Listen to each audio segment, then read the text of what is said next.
So hello guys and welcome back to my channel. Today we're going to do something a bit special and a bit different, but I really like those videos on YouTube, so I want to do one of them. Today we're going to do a deck tutorial and how to build a successful deck. A deck has some rules you have to follow, otherwise it just won't work. So the basic thing that most new players don't really accept or don't really want to hear is that your main deck has 40 cards, not one more. That's really hard to accept, especially when you absolutely want to fit 42 cards in there. Usually it makes your deck a lot worse. Actually, really, just do the math, it makes your deck really inconsistent. So stick to your 40 cards. When you got an especially fast deck like Light Swans, you can play 41 or 42, but that's not the rule. So 40 cards. And then, how to split them. You want to play all your favorite trap cards, like 20 traps? No, it's also bullshit. It makes your deck so slow, and also trap cards can't solve any problem. You always gonna need some monsters to protect yourself. So, here's the rule. You have 15 to 20 monsters, 10 to 15 spells, and 5 to 10 trap cards. This is the rule. So just that.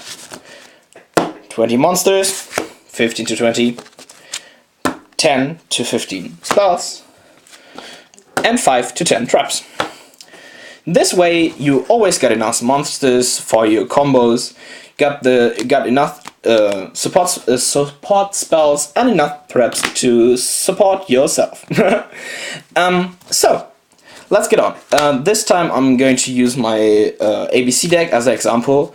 Of course, there are all different decks. Some decks require some special things, like for example, Volcanics need a lot more traps. And for example, let me guess something. For example, how are they called?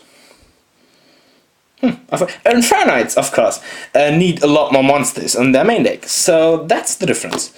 But at first, you're going to start your deck. You want to play ABCs. We're just going to stick to ABCs right now. You want to play ABCs. So, now what are you going to do? You first Google ABC deck. No, just kidding. Don't net deck at first. It's okay to, when you build your complete decks, you have your 40 cards, to look in the internet and compare it. But at first, don't net deck at all. You're just going to the Yugioh or your Yu-Gi-Oh! Pro if you got that installed, or you just go to the Yu-Gi-Oh! Card base and search for any card that fits in your deck. So, for example, you search for Union, because ABC is a Union deck. Or you just search for, in the card text, you can also search for Union, so you get every support for Union monster. Then you build your deck core. These are the cards you always get 3 of, because these are the most important. In this deck, this is the A, the B, and the C, of course, because through them you want to build your main boss monster. So you absolutely need them. Then, of course, because it's also part of that, the Union Hanger, and because the Union Hanger always comes with a twin, the Terraforming. So this is your core. It's 15 cards. Of course, it does not have to be 15 cards, but it should be something around that, 15, 20. Then you have your core. These cards are absolutely necessary and can't be switched out. This is your absolute core. Then you think of cards to support your core. For example, this deck is good at building ECs, but it lacks them first turn. So you think of, how can I make powerful ECs in the first turn? And the first thing when you're playing Yu-Gi-Oh! For a while becomes the standard things. So, Fortune Treasure, for example, it helps you build ECs. That's the support core. And coming along with that, the gadgets, because also they can build powerful ECs first turn. And then some support for that, the Rotor to search out Fortune Thresher, and the Call of the Hunted to reactivate the gadgets. So this is your support core. Now you've got your core and your support core. Pretty much that's all you need. But, of course, there are 2 other categories. First, staples. Cards that are good no matter what. These are Solemn Warning, Burial from a Different Dimension, Twin Twister, Instant Fusion of course, and the Upstart for consistency, and also the Foolish Burial in this deck. These are staples that are pretty much good in every deck, considering what their playstyle is, so play them. These cards you don't have to use them at all.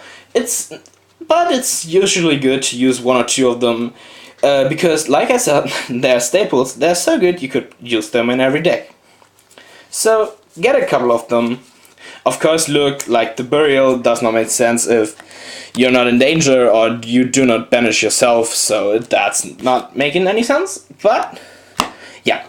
So, and then the tech cards. Tech cards are cards, usually they are not used by many players, but they support your main strategy or advance them. So, for example, the Giant Drill gives me a new strategy to go for. It gives me access to Cyberdragon Infinity. So I play two of them because it does not hinder my usual strategy, but also gives me a new strategy to play for. Then, the Magic Force. This card protects myself, and it's a pretty good card for machine types. Just like the Magical Reverse. So, this is how you build your deck. You get your core, for example the ABCs. You get your support core, for example Call of the Hunted or Rota. You get your staples like Solemn Warning. And you get your tech cards like Giant Drill. So, this is now your deck. Now you have to think what is important about a deck. That you have your best hands first turn. So just do like I am doing. Try, go ahead and shuffle and shuffle and shuffle. And shuffle and shuffle and shuffle. Go ahead and mix your deck real good. And if I mean real good, really shuffle it for like 10 minutes. Because you don't want any cards to stick to each other, so just do that. And then just go ahead. For example, pick the first 5 cards you draw. Wow, what a bad hand. So, now look, what is not necessary, take that out. What don't you want first hand? For example, these two. So now, when these 2 cards appear more often in your starting hand and you don't want them to, just cut one of 2 of them. That's why I cut the Giant Drill to 1. Because I don't want to draw him first turn. Now the next hand. And 5. So let's have a look again. Now we again have our core, our support core, which is absolutely necessary in our first turn. But we got 2 magic force. Do we need them? No. So once again, think we don't need the magic force. Then again, go ahead and shuffle your deck for a while and draw the next 5 cards. There's Union Hanger, Future Spell, Call, Terraforming, and Instant Fusion. So, you see that. Now you see that your tech card, or your staple, the Foolish Barrier, is absolutely necessary to get a play on. Also your Call of the Hunted. So you're glad you got these. You might think of putting them in hub in higher numbers. Of course you can play more than 1 Foolish Barrier, but you could play 3 Call of the Hunted like I am. These 2 cards you don't really need, but for example the Instant Fusion is a good card, so you want to have them. And 1 Terraforming too much, so remember that when you get to draw the next hand. We're going to do this one more time. Usually I do this about 60 or 80 times, until I'm really sure about the numbers. Numbers actually matter a lot. You think, okay, the card is in my deck, so I could draw it, but honestly, I don't really draw Magical Reverse sometimes all day, because it's just 1 card in my deck. And if I want to draw it more often, I have to stack it up. So again, you see this hand, this card is brilliant. I don't have any problems with this hand. So, I just go on and search. I promise to not do it anymore, but okay, one last time. So we got our hand, and again, we have the magic force. Usually, we thought that this card would be a bad card, but now it's not only pitchable through Twin Twister, but in combination with all these cards and our abilities to set up through these two cards, it's a great card to defend ourselves. So we get 1 plus point for Magic Force. And like this, you build your deck. Now the extra deck. The extra deck is pretty simple. Of course, first you get your main engine, so your core, the triple Dragon Buster. Then you get everything that supports them, mainly the Bujintu's Tsukiyomi right now. And then you think, what could help my deck? So what really uses my strategy? And a big problem of the ABCs is that they are great in building Xyz, but they still need their monsters in the grave in the end of the turn. So we get Xyz that detach too, because then the ABC materials are back in the grave.